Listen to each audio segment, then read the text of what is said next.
চাঁদপুরের পশ্চিম শগদি এলাকায় যুবকের বাড়িতে বিয়ের দাবিতে টানা ৫ দিন ধরে অনশন করেন ৩৫ বছর বয়সী এক নারী। জানা গেছে, হঠাৎ করেই সেই নারী যুবক শাহাদাত হাসানের বাড়িতে উপস্থিত হন।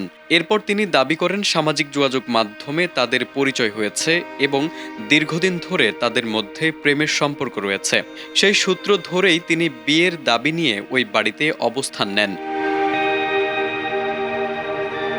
পরিবারের সদস্যরা জানান, তারা ওই নারীকে আগে কখনো চিনতেন না। পরে খোঁজ নিয়ে জানা যায় তার স্বামী ও ১২ বছরের একটি সন্তান রয়েছে। বিষয়টি নিশ্চিত হওয়ার পর পরিবারের পক্ষ থেকে তার স্বামীর সঙ্গে যোগাযোগ করা হয়। ওই নারীর স্বামী মুঠোফোনে জানান, তার স্ত্রী অতীতে সামাজিক যোগাযোগ মাধ্যম ব্যবহার করে বিভিন্ন জায়গায় প্রতারণার সঙ্গে জড়িত ছিলেন। তিনি আরও জানান, তাদের মধ্যে কোনো আনুষ্ঠানিক বিবাহ বিচ্ছেদ হয়নি এবং এর আগেও তিনি একাধিকবার অন্যদের সঙ্গে চলে গিয়ে আবার ফিরে এসেছেন। বেডির বয়স হবে ২৫-৩৫ আর শাহাদাতের বয়স মাত্র ২৫। তো এই হারের একটা বিবাহিত নারী কেমতে শাহাদাতের কাছে বিয়া বইতেছে। হ্যাঁ, ছেলে আছে, স্বামী আছে, ছেলেকে মাদ্রাসাত পড়ে। হ্যাঁ, এরম কর বলে জায়গা জায়গা আরো ২-৩টা বিয়া হয়েছে। এরম বলে স্বামী বিতাক তো কইছে আমি আর এর না স্ত্রী চাই না। এই গলত ফাঁসি দেয়, এই শাহাদাতের কথা না করলে গলত ফাঁসি দিমু, এই বিষ খামু, এর ভয় দেয় করে ভয় দেয়। এই হুদাহুদি কাদ্দারে ফোন দেয়, ভাইয়া আমার মাসে হুদো দিয়ে অভিনয় করে। ওনার হাজব্যান্ডও কথা বলছে, উনি এরকম প্রতারক জায়গায় বিভিন্ন জায়গায় এরকম আরও ৩-৪ জায়গায় এরকম গেছে। উনি জায়গায় আনছে। এখন আর ওরা পারবো না, ওর যে অবস্থা হয়, যেদিকে ওই মারা গেল ওরা আর খোঁজখবর নিব না। আমার খালামুনি সে ফাঁসি দিতে গেছে, তাকে ধরতে গেছে, আর ওনার মিথ্যা অনেক কিছু বলছে যে তার ওনা ছিঁড়ে ফেলছে, এগুলো সব উনি মিথ্যাটা বলছে। উনি পুলিশের কাছে বলতেছে যে ওনাকে নাকি মারছে, কিন্তু ওনাকে কোনো মারা হয় না।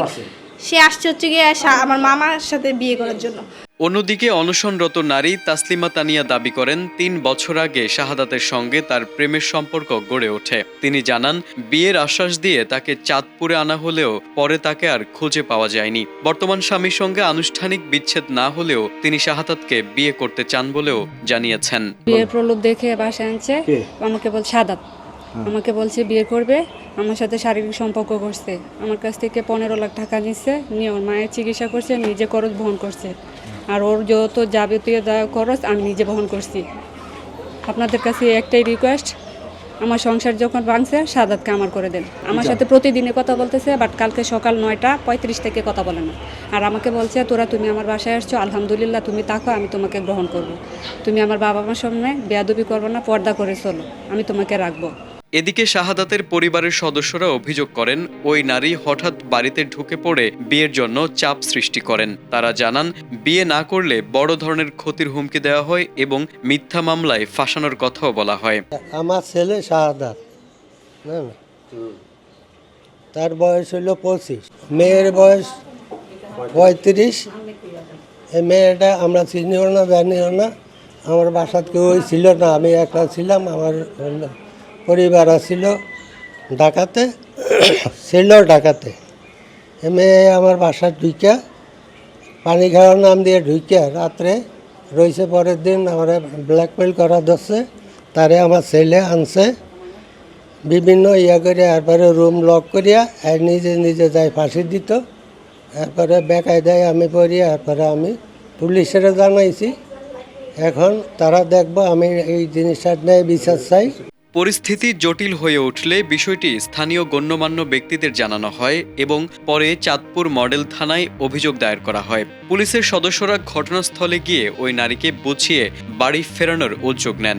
প্রায় ৫ দিন অনশন করার পর অবশেষে ওই নারী তার গাজীপুরের ঠিকানার উদ্দেশ্যে রওনা হন। যাওয়ার আগে তিনি প্রতারণার অভিযোগে মামলা করার ইঙ্গিত দেন। তবে যুবক শাহাদাতের পরিবারের দাবি, বিষয়টি এখনও পুরোপুরি শেষ হয়নি এবং তারা নিরাপত্তা নিয়ে শঙ্কায় রয়েছেন। অন্যদিকে সংশ্লিষ্টরা বলছেন, বিষয়টি আইনগতভাবে সমাধানের প্রক্রিয়া চলবে। তারেক আজিজ, এটিএন বাংলা।